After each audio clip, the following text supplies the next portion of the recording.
So today we will hear from multiple professionals who all have experience using technology in child welfare and juvenile justice cases. But right now, we're going to hear from the real experts, those that are on the Rising Leaders panel here with me today. These young adults you will hear from will describe their interactions with the adult in their lives and explain what they felt was most effective and ineffective when utilizing technology in their cases.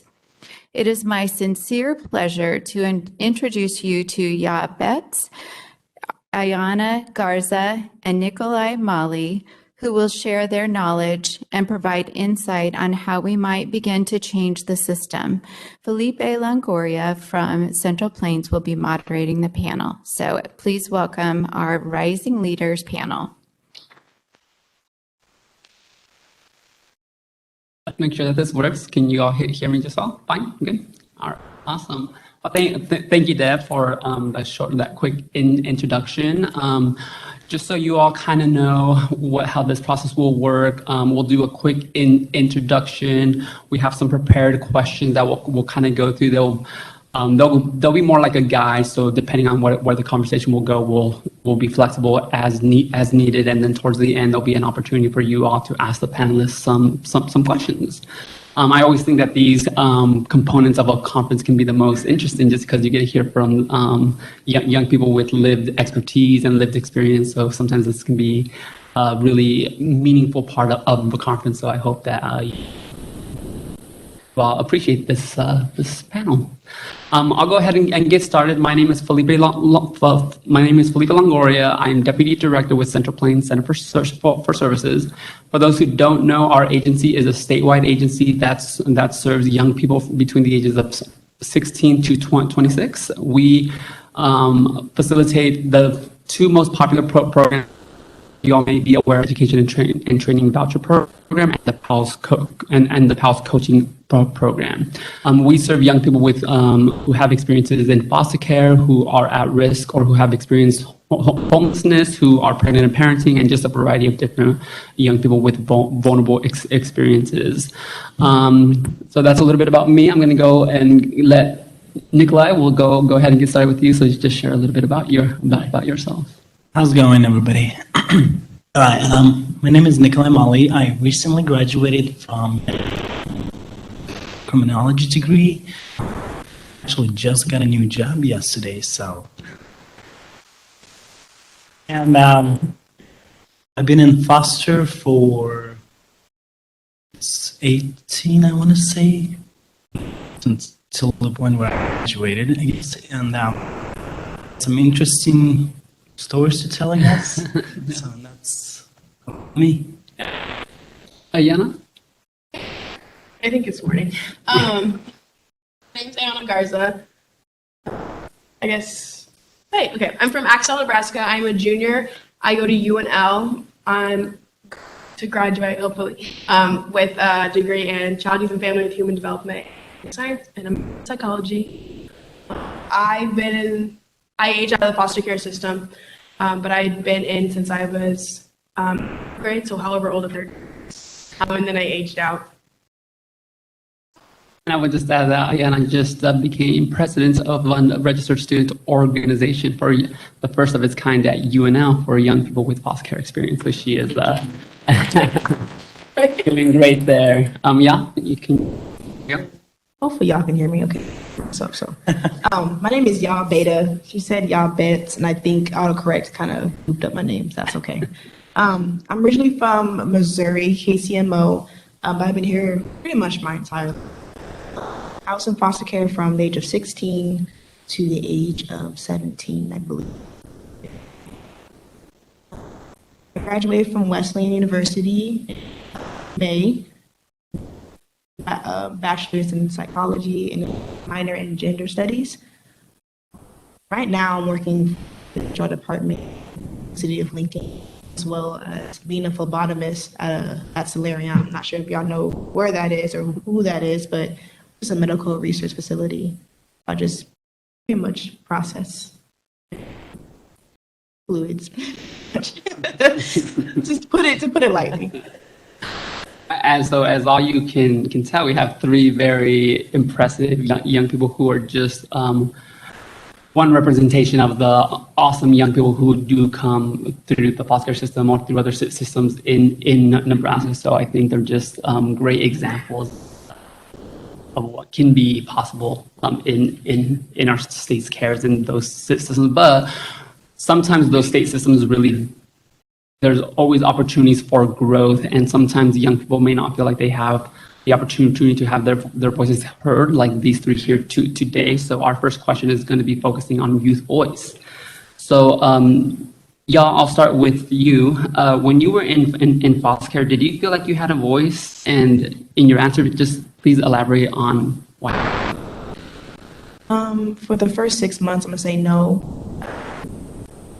I had tried to make it very clear as to what I wanted out of the foster care. I was taken away from my mother because she was abusive to me and my sister. And we did not want to be reunited with her. We said that as such, but for the first 6 months, that was kind of the court's goal, is to reunite us back with her. So it was very frustrating. And I remember just telling everybody who was involved in my case, like, hey, I don't want to be back with this woman. If this happens, like, I'm not going to stay long because we're going to probably just run away. And it was like they heard me, pacify me, but still pushed through their own, but for whatever reason. And I mean, I'm sure they had their reasons too, but it's nonsense for the first 6 months. So after that, I got a different caseworker or something like that, and people started listening to me. So it's great. So it switched over from focusing on getting my mother the help that she needed, didn't want, to focusing on my dad, who was doing everything he could and help actually get guards up before I started my senior year in high school. So for you, it kind of depended on what professional was in your at the time. Yes, so I'm not sure what was the change necessarily, but I remember one day it clicked with somebody, and somebody was like, "Okay, this is what she wants. She doesn't want this, she wants that." And I told them, like, y'all wasting resources on this woman trying to get her to do this and do that. She didn't want to do anything. So my dad was like, "Okay, well, what do I need to do that?" And they were just kind of like, I have Nikolai. Why don't you share kind of if you feel like you had a voice when you were in care, and that's regarding foster parents, your court, the judge. Did you feel like you had a voice when you were in care? Yeah, for sure. Everybody has different backgrounds. I would say I kind of got very lucky that I did have a voice in my background, I guess. There's always caseworkers, mentors who always listened to me and wanted to do better for me. So I always got a chance to express myself, always got a chance to say what we can do, what we can improve on. I felt like I would sometimes need to step in and express their voice to make sure that they don't go cold, struggle. So I say that I got pretty fortunate to have all those people. And to be honest, when I was talking to my caseworkers, they were saying that see this case system because they always like talking to me. They always like to listen to me. Like I said, there's always people who are struggling, don't have that opportunity that we want to fight for. Yeah, I think Nikolai brings up a good point that he, in many respects, was the easy one. He was easy to listen to. He had it. He even says he was fortunate, as opposed to like this is the experience. I think that's something to keep in mind. So, you want to talk about whether you had a voice in care, and maybe even add, like, potentially answer the question: do you feel there are ways in which technology can elevate the voice of youth in care? One example that's been brought up is adding Zoom in court hearings or something like that. You both? The first one is just like, did you feel like you had a voice in care, and then is there an opportunity for technology to increase the? I feel like when I was in the system, I didn't have a voice, and that's going to be for a few reasons. The first one is I was pretty young when I was put in the system, so in most cases, depending on your age, you don't really have a say with what's kind of going on in your case. by the time that I did turn of age to kind of have a say what's going on, I don't think I felt comfortable enough to kind of say this or that with what's kind of going on in my life. I didn't feel like anyone would have listened to me. And that's kind of why. What's the question? Like, how do you feel like there's ways in which technology can elevate the voice of youth in care, particularly? So if you didn't feel like you were being heard, would adding some other forms of technology made it easier, or would that of not much of an impact? Like whether Zooms or phone calls or texts or even other forms to kind of make it seem like you could have a So with my case, I was in North Platte, Nebraska, and I was rehomed into a foster home in Axtell, Nebraska, which is about, give or take, I think it's about 2 hours away from North Platte. So we were kind of far from where my court, like where court would actually happen, like in person. And of course, I was pretty involved in school time. So when court time came around every year, I never went to court. So I feel like the use of zooming into court or like calling or anything like that would be pretty beneficial, because I feel like it would have given me more opportunities to maybe speak to a judge.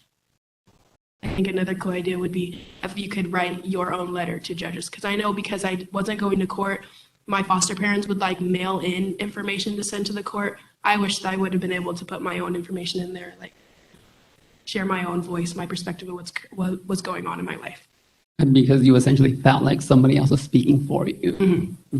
Which, And I wasn't really put in a really good foster home, so who knows what they were putting in those reports. I had a lot of bad going on in my home that I wish I could have spoke to someone and been like, take me out of here. So obviously, having your voice heard is obviously really important, and we hope that all the professionals here and on the live stream just recognize the importance of having their voice heard. And as Nikolai said, when he had his voice heard, I mean, it just made things so much easier. So just the importance of having young people feeling heard is so huge, and consider the different ways in which a young person can be heard, and not just stick to the traditional the traditional ways. Moving on to the second question, this is more about those folks in these young people's lives who made an impact, who did listen to them, that made them believe in themselves. So yeah, we'll start with you. Who is one professional in your life who you feel really listened to you and built a good relationship with you? I have to say Sarah, out Central Plain. She was, or her and the person that took me to my visits to see my father. Them folks, they're the main ones who understood exactly what I wanted, how I felt about the whole situation, and everything surrounding it. So if it wasn't for them, I don't think the coach would have took me seriously for even an extended amount of time, because they were there day to day, texting me or transporting me and talking to me, and just like, okay, what's going on in your life? How do you feel about this? Court went like this today. Feel about that? With anything type of. But you just felt like they really just kind of listened to you as a human being, didn't really treat you like a case per se, but they were just there. Yeah, exactly. They were just there. Like, they were doing their job, but they're doing their job pretty. Ayana, can you speak to a professional in your life who really listened to you and made you feel like they built a good relationship with you? So I'm going to have to say that it's this Felipe over here. Felipe and my pals work are actually the reason why that I changed my major to CYF, and I want to work with foster youth now. When I first came into college, I moved out of my foster home, and finally was able to speak up against the trauma that was caused, and I was able to put my abuser behind bars in December. Felipe was there for all of that. Sorry, I got a little emotional. Took me to get my statement, everything like that was there for me through the whole thing. All the stress that I probably caused Felipe, but he still was there whenever I kind of needed a shoulder. It's kind of why it's inspirational. It's all helped me with LEAP in general, and like these panels are pretty cool. I love being able to speak on my situation. Helps me feel like I'm growing as a person. So basically, Felipe supported me whole life journey now. I did not pay her to say that. So, but thank you. I really appreciate it. Nikolai, can you speak to a professional in your life that may really listen to you and help you build a good relationship, but at the same time add, what can the people here today do to build that type of meaningful relationship with the young people that they'll speak about the characteristics and kind of things that they can take away so they can kind of apply that to? Sure. Person that has helped me understand and is open and was listened to me was college mentor. I want to say that because being in foster system, I was also adopted from Ukrainian orphanage. So I had a lot of people who just basically tells me what to do, where to go, what needs to be done. What needs to be done. So when I got to college, that person didn't told me what to do, didn't tell me where to go and all that stuff. He just simply listened, explained, let me figure out myself how. With that, I want to say just thank you to that person. Second part. Just kind of what can they do in their roles to kind of help build relationships with the young people that they serve? Because they are, a lot of the people here work directly with young people. How can they build better relationships? How can they feel like, how can the young people that they work with feel like they're being listened to more? Right, for sure. One of the ways I would suggest, actually, because my personal experience, I would say, I always felt like that I have to go with this person as a meeting, not as a connection with the person, and help understand my perspective and they understand my perspective. So I would say instead of going to the office and just sit down, talk to them, just go outside, go grab something to eat or something. Just interact them a little bit more personally sometimes too. Yes, they might be don't want to open up right away, but over time it helps out and they don't feel like they're just being another case person, you know. Child from foster care. You just have to just sit down and listen to the person, what they have to say and how things supposed to go. Yeah, so what I hear Nikolai saying is that while you can maintain your professionalism, like try to kind of maybe put that aside and just be with the person, kind of maybe not in the office, but maybe in the changing the environment can be helpful. Ayana, is there anything that you can tell the audience here of how they can kind of build relationships with the young people that they serve? And one of the biggest components in building of relationships and feeling like a young person is being heard is this element of trust. How can these professionals help build trust with young people? Glad you asked me because I feel like I didn't answer the question, my last statement. I think one of the biggest things that Felipe taught me would be that it's okay to not be okay. I think everyone kind of knows that, but hearing it many times kind of helps. And being very patient. Obviously, everyone knows like you need to be patient with people, but to a certain extent, sometimes being patient is a little too much.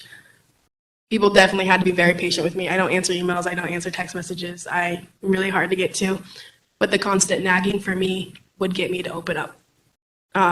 That's kind of what Felipe and like my pals worker have done for me, is really just kind of pushed me to talk about going on in my life, asking like, what can they help me with?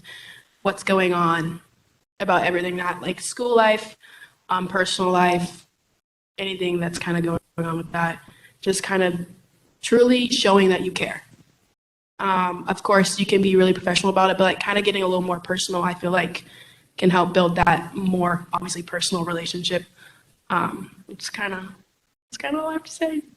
So I would just add, I've heard from many young people that sometimes the professionals in their lives kind of come in with a list of questions and just ask the question. And I think what you're saying is kind of maybe put that aside and just be with the person and not just ask about your case, talk about their lives, talk about the things going on in their lives. Is that kind of a little what you're saying? I feel, I like that. And just knowing, I guess in a way, of course, I am more than what my case was. So digging more deep into like, who am I, what I'm going through, other than just, this is why you're in this and this, basically. Yeah. Would you like to add something in terms of how can these professionals build trust with the young people that they're with? I mean, pretty much just piggybacking on what others have said. just being personable. Me and Sarah, we have a relationship where like we will go back and forth at each other for 30 minutes, just pretty much dissing each other, and you would think that we're enemies, So to me, that's how I connect with people. If I can banter back and forth, and I think we're pretty good friends. So, and at first she wasn't like that, but I think she kind of realized that's kind of how I roll, I'm professional and nice to people who, I don't really are close to, but my friends, I'm definitely more mean to them. So, so I think in my case, I think just kind of not being professional is how would gain my trust, because professionalism is kind of like a mask that we put on, who you really are is under that mask. And so I think Sarah understood that pretty quickly. Yeah, can you talk a little bit about the importance of humor? Because I know Sarah and you and her probably use humor a lot. Can you talk a little bit about the importance of humor in building trust? I use humor as a defense mechanism. A lot of dark things happened when I was little, so I can joke about it now, even though I definitely should be going to therapy. And Sarah, she understands that, and like she knew exactly what I was going through and what I've been going through before she even met me. So she didn't joke about it immediately, but like she kind of just read how I was reading my situation and kind of went along with it. So important meetings that we're talking about some really deep things became a little bit more enjoyable. So. Awesome.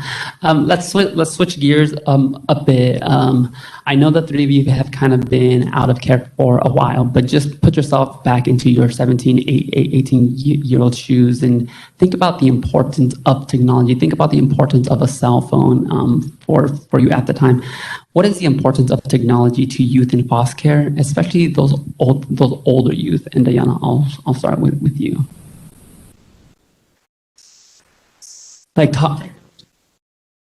Just talk about the importance of having a cell phone, having Facebook, having the ability to text, like having that technology with you. Is that an important thing for a young person in high school who's in care?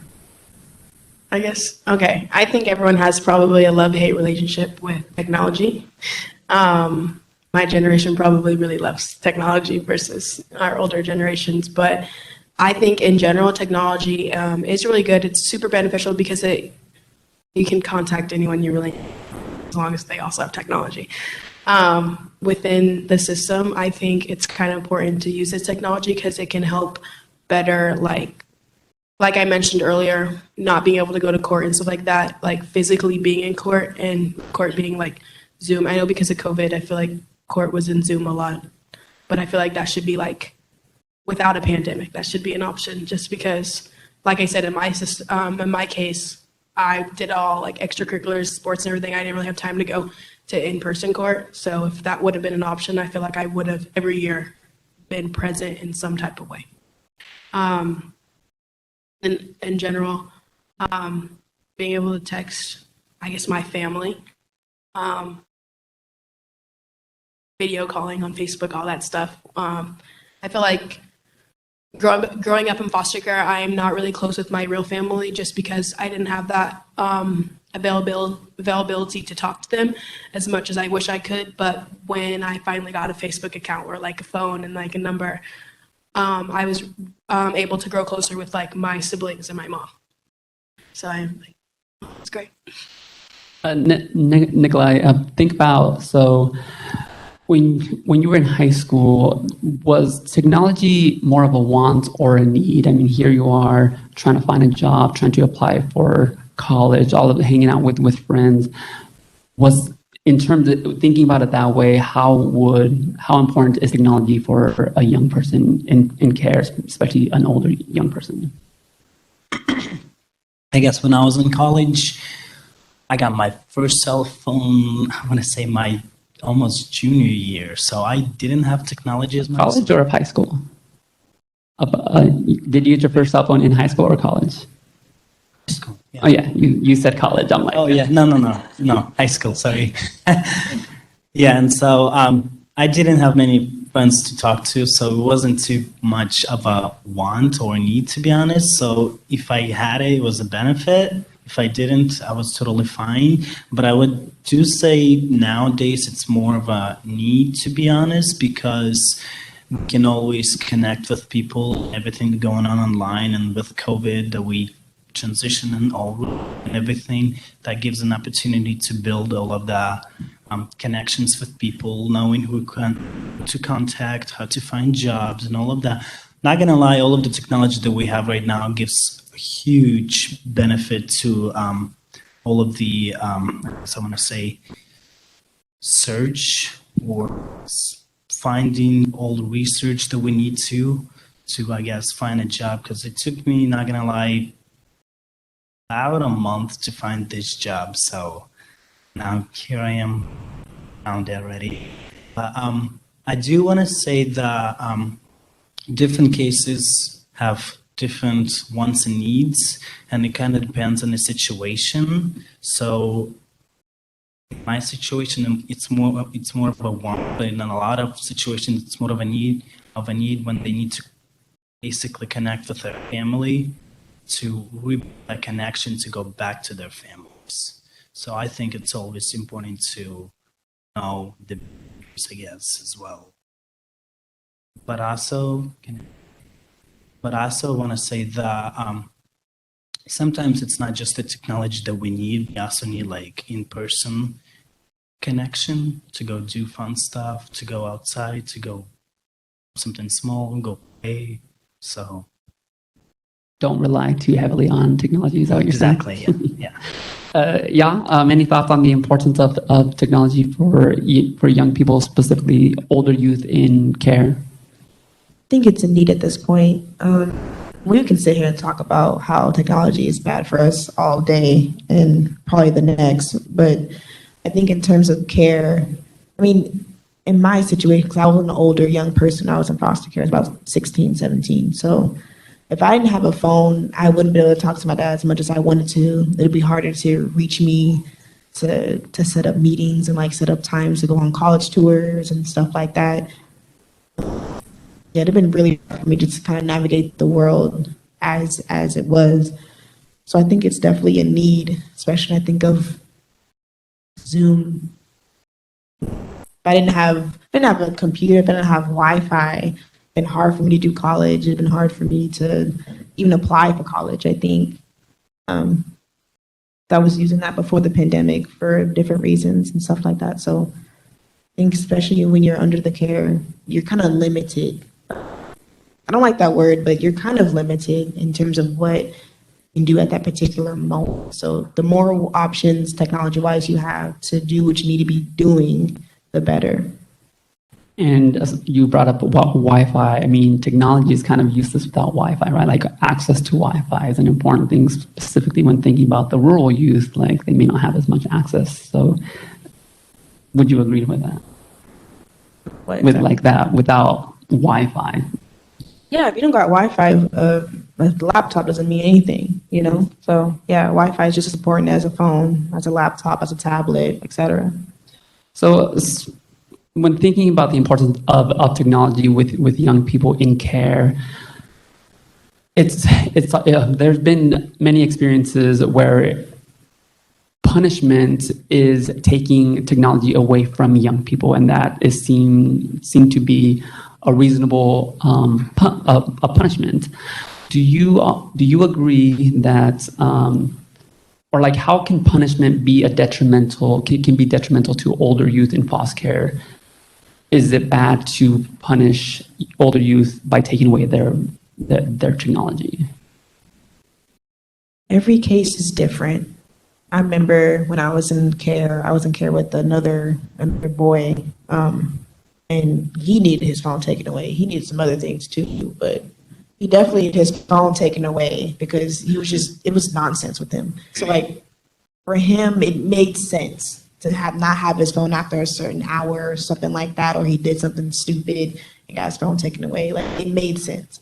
But not everybody will respond well to that, and I think it's unfair to make it the punishment. I think you have to really critically think about the implications of taking away technology. Because a lot of people, including myself, rely heavily on it. So I don't see it as a viable punishment. If you can find a different way, find a different way.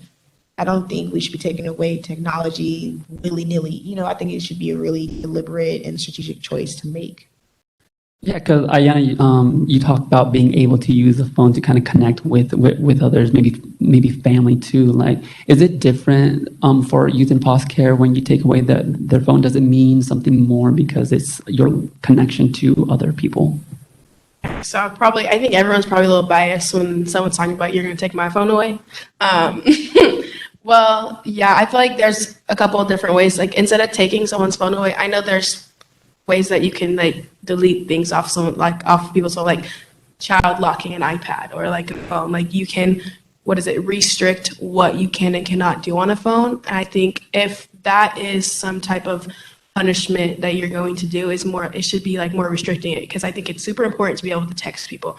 So I absolutely hated it when my phone would get taken away, because what if I wanted to, I don't know, like obviously like text my parent, like my real family, or what if I'm driving to work and I get in a car accident? How am I going to let you know I'm okay? Like little things like that. So it's super important in general for someone to have some type of way to contact anyone. Nikolai, do you have any thoughts on using how technology as a punishment can be detrimental to older foster youth? Yeah, for sure. I guess in my adopted parents, when I got adopted to United States, my adopted parents used Wi-Fi as a basically punishment, because I am from Ukraine, so I can't just hop on an airplane on the weekends and go to Ukraine just to see my family there. So I did talk to my parents, say, hey, at least once a week I would like to talk to my family there, to my sister and all of that. But apparently they use that as a punishment later if I don't do something they ask. So they'd be like, hey, you can't talk to them this week. But I can't just, like I said, jump on the airplane, go see them, tell them I'm totally fine if something happens here. So I did have that experience when I just got to United States and I was 15, I want to say. I would say that there's other ways to punish, I guess, teenagers besides just taking their phone mode, talking stuff. Just communicating is a big issue that we have. So we need to fix that for sure.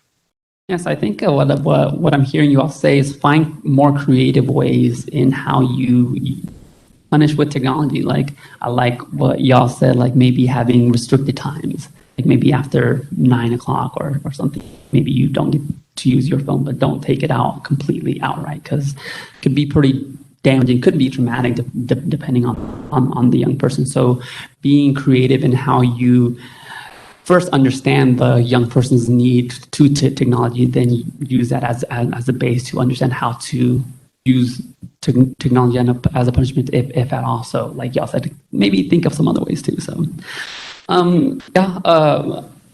our next question is, how can we utilize technology for children in care to enhance their connection to family and other support? So whether that is Zoom, whether that is social media, like, is there ways to utilize technology more effectively to help young people connect with their family and support when they're in care?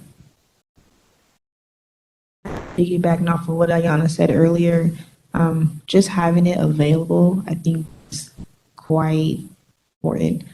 And a lot of my family are not in the U.S., so reaching out to them, being able to talk to them whenever I would want to, time zones allowing, was important.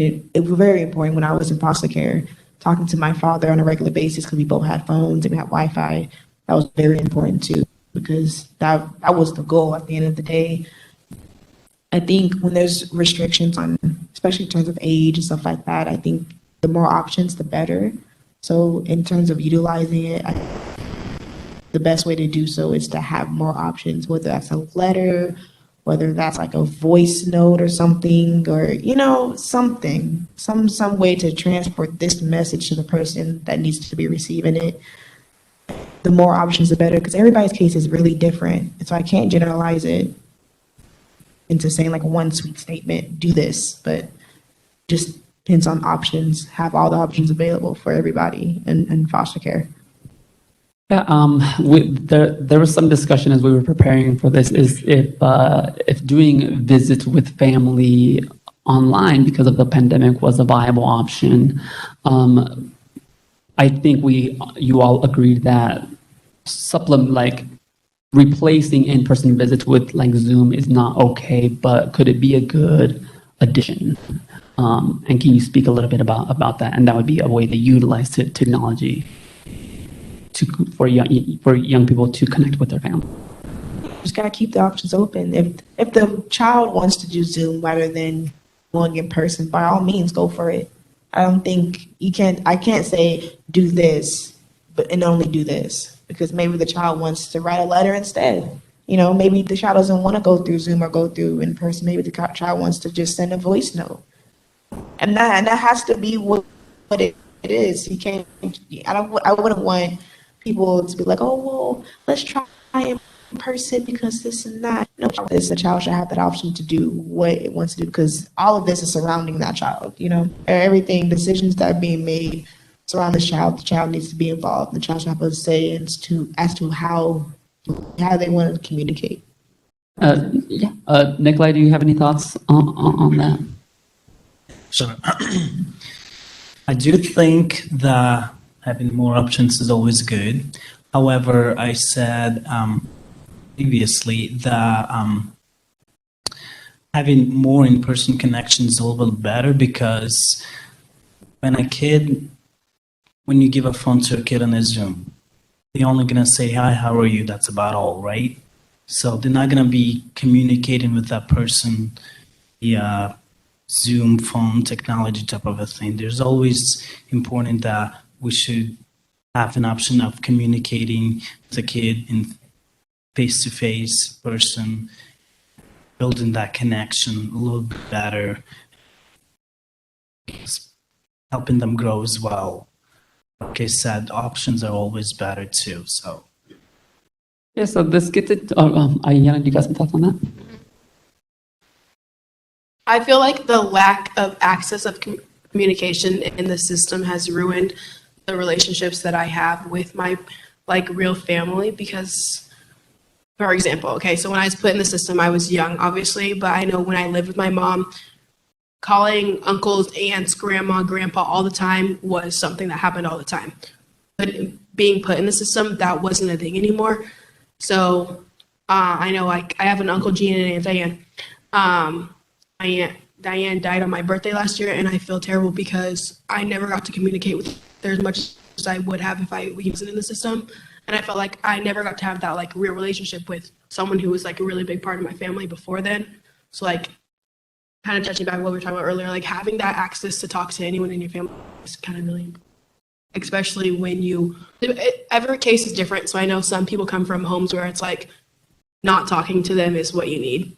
But then there are the homes where maybe they were your everything and now you don't have the access to talk to them anymore. But I wish that foster families or the court in general would kind of, depending on the case, obviously push towards hey, you have this access to call this or that. I was never told that I had the opportunity to do it on my own. But also, I was young. How was I supposed to be hey, I want to call this person, that? And would Zoom calls wouldn't have been nice too, because they could see you grow, or they could see you develop. You can see the face to face if they were in a different state or something. I think I FaceTimed my grandma for the first time last year, ever. And it was weird, but I loved it. But just if that would have been introduced more when I was younger, I feel like it would have been, I wouldn't say daily thing, it's a daily thing now, but more of maybe a weekly thing, monthly thing, being in touch with my family, something like that. So obviously incorporating technology and the different types should be given as options to young people. There's pros and sometimes some cons when we utilize technology. But I think the pandemic has kind of brought up this new dynamic where we may even rely on technology too much, where we do Zooms and that's all that we do, or we text and email, and that's most of our communication can be done from our homes. From your perspectives, and y'all, I'll start with you. Is it possible to have an over-dependence on technology in a way that hinders relationship building for children in care? Yeah. Can you explain? No, I was going to explain. Again, we can literally sit here and talk about how technology is bad all day. So yeah, I mean, the possibility is always there. It's always there where we can abuse it. It's very easy to abuse it. Whether or not we do, and it's just depending factors. I don't know, I mean, my last year of college was difficult because I had to present this research that I was doing all semester, and we had to do it through Zoom, which is like so what we're doing now. I actually don't like it as much because you have two different forms of communicating at the same time, and it gets wonky. So I don't think necessarily we're abusing it, and this is probably coming from me as an introvert. I don't really like going to big places and talking to a whole bunch of folks. I'm doing it right now and it's fine, but I have to mentally prepare for that type of stuff. So when the pandemic first happened, I was I'm chilling, this is fine. So I can just talk on the phone, I can Zoom for my classes, I don't gotta go out unless I have to go to work. This is cool. But I think for some people, it just kind of depends. For some people, if it hinders your daily life, if it hinders in a way that's negative, or you feel stressed or distressed about it, then yeah, maybe I can see it being more of an issue. But for me, I can Zoom all day and be fine, So it just kind of depends on the individual. I want you to kind of talk about, can you really build a true-on relationship via technology completely? Or do you need in-person connection? That question can go either way. Give me a second, sorry. Yeah, and I think I just want to make sure that professionals recognize that technology is a nice convenience and it's things that we can use, but to really build a relationship with another person, I don't really think that you can do that solely virtually. In person is important. I just want to hear from you the difference between virtual to in person and maybe the differences there. Virtually, of course, you can only go so far. Being able to hug someone, it's an in-person thing. Physical touch is important. Relationships, whether it's your mom, sister, brother, relationship, anything like that. Basically, you can only take a relationship so far when it's virtual. That's not what I have to say. Yeah, no, that's perfectly fine. Interesting, because there's actually a TV show on Netflix called Circle. Yeah, so that basically gives you an idea that people go into this building and don't see each other, don't know each other, but just going by the profile picture and the information and communicating to win certain prize. And at the end, I just finished last night season 3. At the end, they were building great connections, and when they got to see each other for the first time, there's 2 catfish people, and then the other people are reality people, and so it's interesting to see what connections they build with a person that they don't know, and how far they're willing to build that connections with them, some flirting with each other, others like besties and all of that. So it's actually interesting how far we can go with the technology, and then I guess that TV show proves it right there. Yeah, add to that, but I also want to just make sure that you're sharing to this particular audience who work with youth in the child welfare system, maybe how technology can, if you rely solely on it, can maybe hinder the connection with young people. While that's a nice TV show, it may not apply. I mean, technology, how we use it now is a supplement. So use it as such. If we're talking about professional stuff, if it makes you feel better, yes, I feel like you should definitely have in-person connections and stuff like that as much as you can, as much as it's allowed, I guess.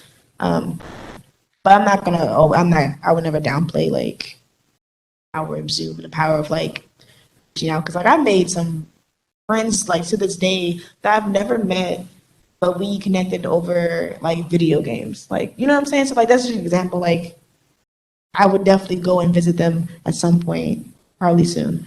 But that connection's already there with prior to meeting them. So like I would never say like, oh, using technology would never equal I would say using technology would never equal in person like connection, because they're different. It's like apples to oranges. It's different.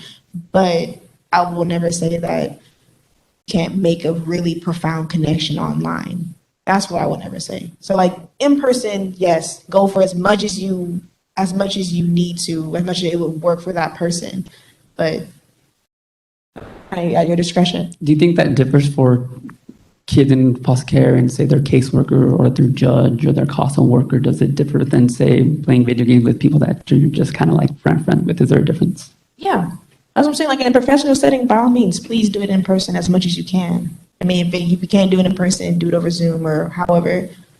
The in person works best in that situation. Then yes, definitely do it in person as much as you can. So this one actually pertains with like youth in the foster system. So I have a little sister. She's 13. It is the weirdest thing calling her because all she has to say is, yeah, okay, I love you, miss you. That's all. She doesn't really talk much. But in person, she's a ball of sunshine. She's super energetic. She wants to play. She wants to do this. She wants to do that. We can't do that over the phone. We can't do that FaceTiming. We can't really get to enjoy each other unless we are each other. I remember when I was younger, I now like phone calls. I love calling people. I love FaceTiming. When I was a little younger, I would be like, hello? Like, I did not want to talk on the phone. It's weird, in my opinion. So kind of going to like how technology works, like can you build that relationship over the phone, over Zoom? I guess it depends on the person, but it's more meaningful when it's in person. I think it makes a bigger difference. I think she said it well. Technology can be a supplement, something to a relationship that's already Ayana, that was very well said. Nikolai, do you have any final thoughts? That is our last question. So if you had any final thoughts. I guess another thing is we don't know the person. We've just been kind of FaceTiming them, communicating with them. Seeing in person, it kind of helps us build the characteristic to the person who is behind the screen, which I believe is a big part of it. Told they are. Yes, I guess we're kind of just knowing what to put to the face, just kind of the characteristics behind the person. So we kind of just build that connection, and then in person gives us an opportunity to actual growth connections with that person. Awesome. Thank you. Well, we have some time for some questions. That's all the questions that we have. So if any of you have questions, I don't know, Deb, how we're going to go about doing that. So, okay. So Deb will be walking around with the microphone. So please direct your question to either a specific panelist or to the group, and we'll just pass it around.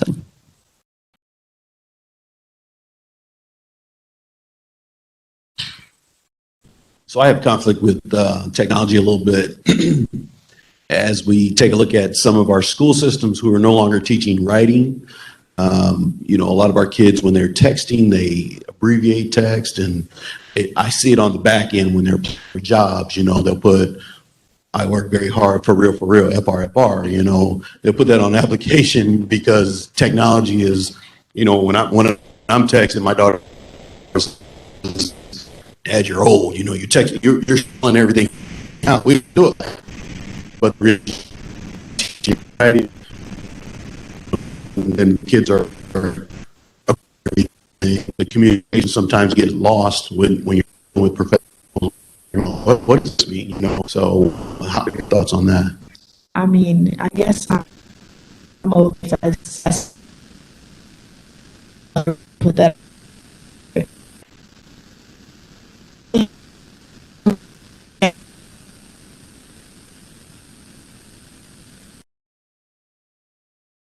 Like, it's like I'm 7. So like how easy sees how he texts or how he understands language is different. I understand it, and we both text kind of like. Again, I didn't know that they're not teaching writing in school. That's to me.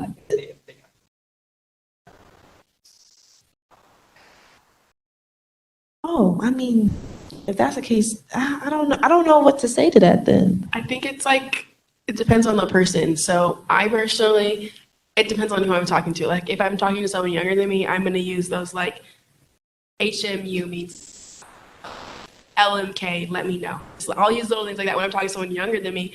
But if I'm talking to someone older than me, I'm going to spell everything out. If I'm writing email, it's going to be super professional. Like for me, it's like spaces. You just need to let people stop doing that. Yeah. Time and place. Say that I did write a college paper once and I put abbreviation accidentally. And college professor asked me what the heck that is, and I was like, well, don't you know? It means to be honest, something like that. But I do want to say that it's also important to, I guess, foster kids to learn to teach them that if it's something professional, that we need to spell it out completely. Actually, resume a while back, I put some abbreviations too, and I think it affected me too.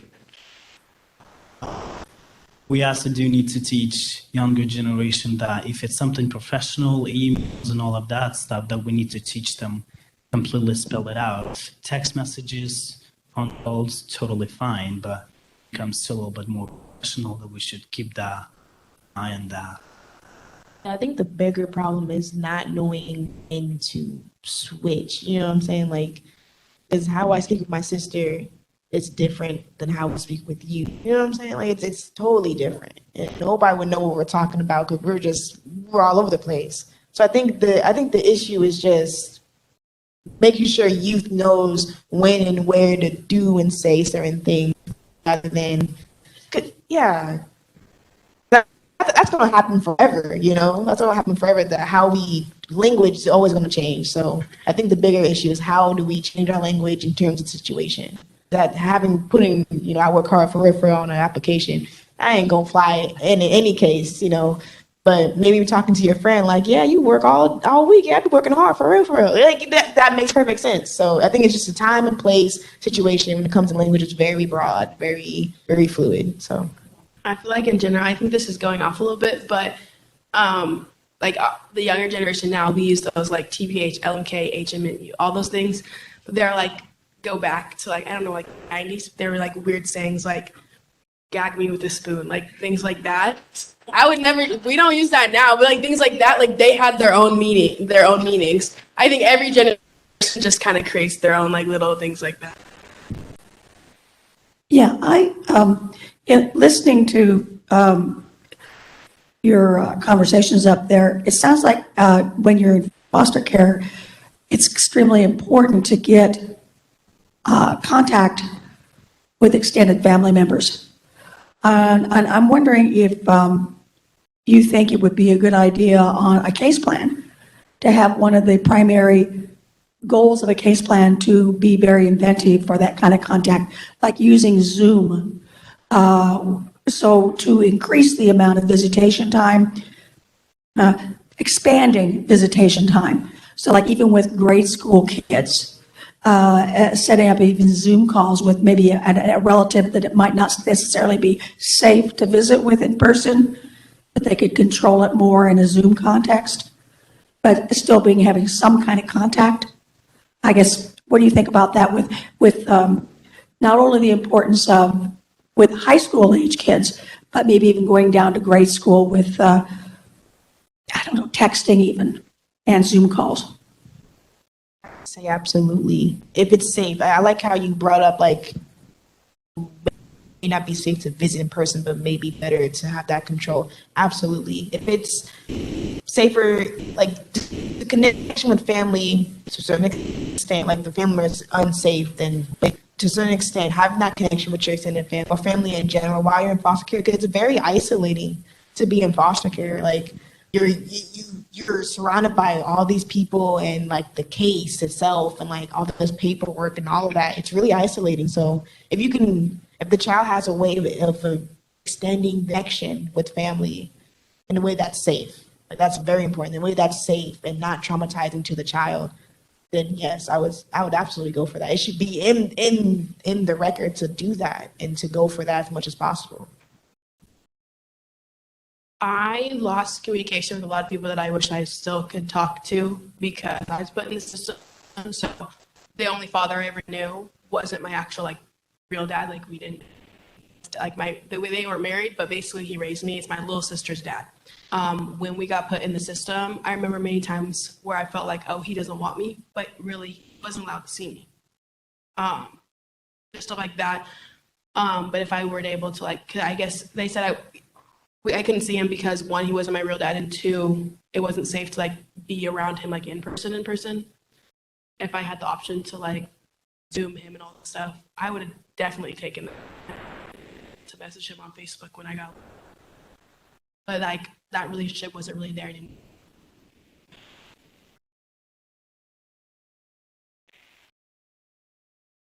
Knowing a little bit about kids, you know that they're not gonna sit down and just day-to-day online Zoom and all of that stuff. So if you do, I guess, extended Zoom meetings with a person that is not so great in person, decent online, I guess make sure, I'm not sure if I'm gonna say correctly, but make sure that I guess it's not like every day Zoom and today he's gonna talk to this person and then tomorrow he's gonna talk to next person and the next day he's gonna talk to another person. So just make sure that Zoom is basically like maybe once a week or something. That way they're not gonna get in their brain that every day there's gonna be a Zoom meeting with somebody, because kids like to just go outside and play and then they're gonna sit down and the screen listen to somebody talk to them, you know. So I feel like just yes, it's going to be important to connect with that person, just maybe not like every so often. So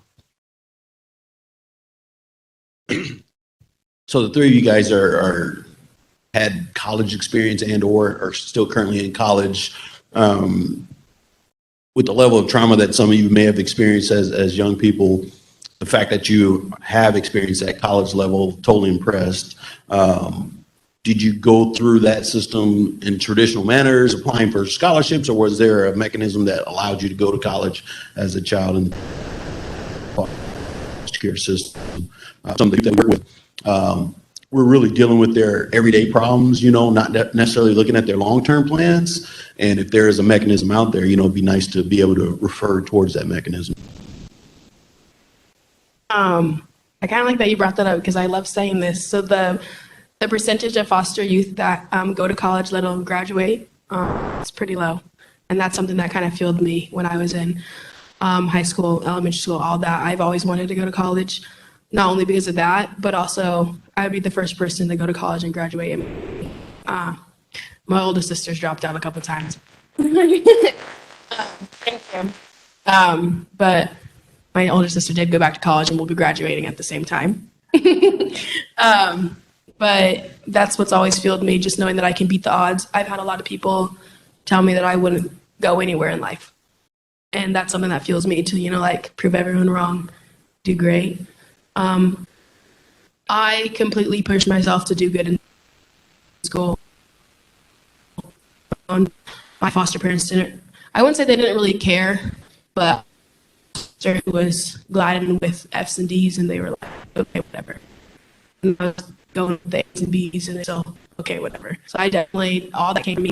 So when scholarships kind of came around, I knew the only way I was going to go to college was with scholarships. So I applied for every single one. I used all my resources. I am basically on a full ride to UNL. So got the William Thompson Buffett Scholarship, Reaching Your Potential, and like financial aid. So, and then any other scholarship that I have gotten since then, found from like Felipe and like and all that. all right, a lot of kids that we know do have their own trauma. It's too close to college and they do want to figure out first before going to college. And I do think that's important because I guess when I graduated high school, I just had so many people just keep pushing me. Like, even though I did want to take a year off, you know, between college and high school, and they just keep pushing me and keep pushing me, and I'd be like, fine, I'll just go, and then maybe during the college I'll just take a year off or something in between. But then college mentor just kind of like, hey, you don't have to push. If you want to relax, you can. If you want to go, I'll be there to support you.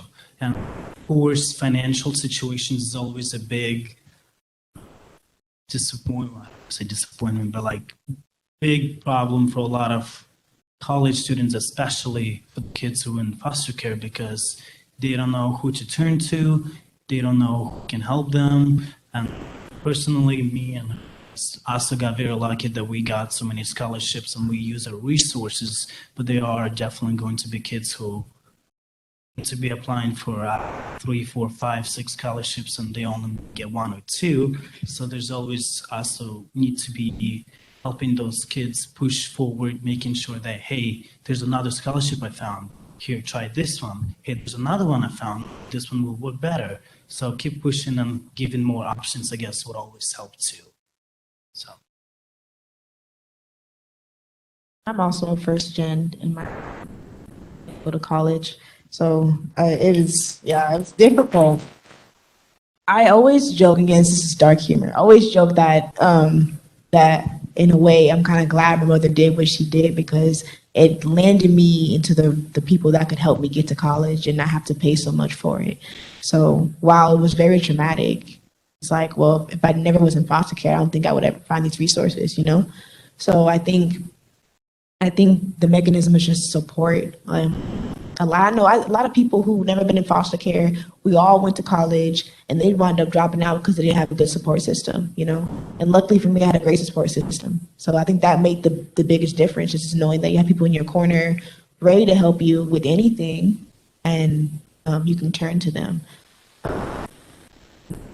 I went to Wesleyan, it's a private school and it's super expensive.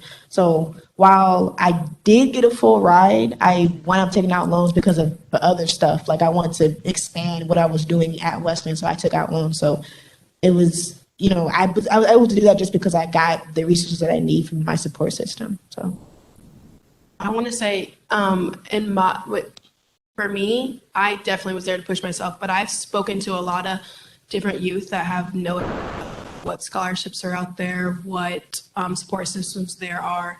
I didn't even know about things that were for foster youth. So I kind of wish let these youth know that, well, there's this, this, and this for you. You can apply for this and this. I think a lot, in general, I feel like school and parents don't quite prepare the kids quite often, like send them off into the real world. A lot of times, I'm a mentor for a program at my school. It's called NCPA. And just gotta make sure that like the high schoolers know, like, hey, there's this scholarship, there's this. If you want to look at like my essay that I wrote, like this is basically what you need to do. Like I try to push everyone to like, yeah, there are these scholarships out there. Like you can go to college. That's what was gonna stop me from going to college is if I didn't get any scholarships because I didn't want to be in debt. I'm not in any debt. I'm not in any debt yet. Hopefully, I'll keep it that way. But like that's what stops a lot of people from going to college is like, how am I going to pay for it? How is this realistically going to happen for me? Making it known that, you know, like, hey, you can do this and these resources are here for you, I think is super important. I just want to quickly add that I think it's really important to elevate our expectations of young people in foster care because I think there is this presumption that if you're in foster care and you've experienced the things that you've experienced, you're vulnerable and you got to kind of be protected and for you and you want to kind of take care of them and not push them too hard because you don't want, I think there's this presumption that they're fragile.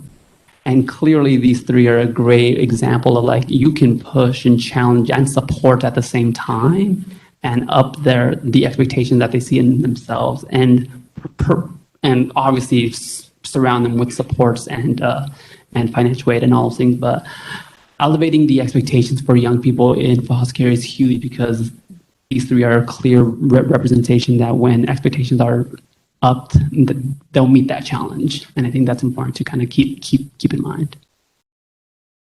Great. Thank you all. I think we're going to wrap up the panel for today, but I wanted to thank Felipe, Beta, sorry, I apologize for not getting your name right, Ayana Garza, and Nikolai Mali for being part of our Rising Leaders panel today. We wanted to start the day with the voice of people with lived experience, and I think they did a wonderful job. So let's all give them a round of applause for coming today.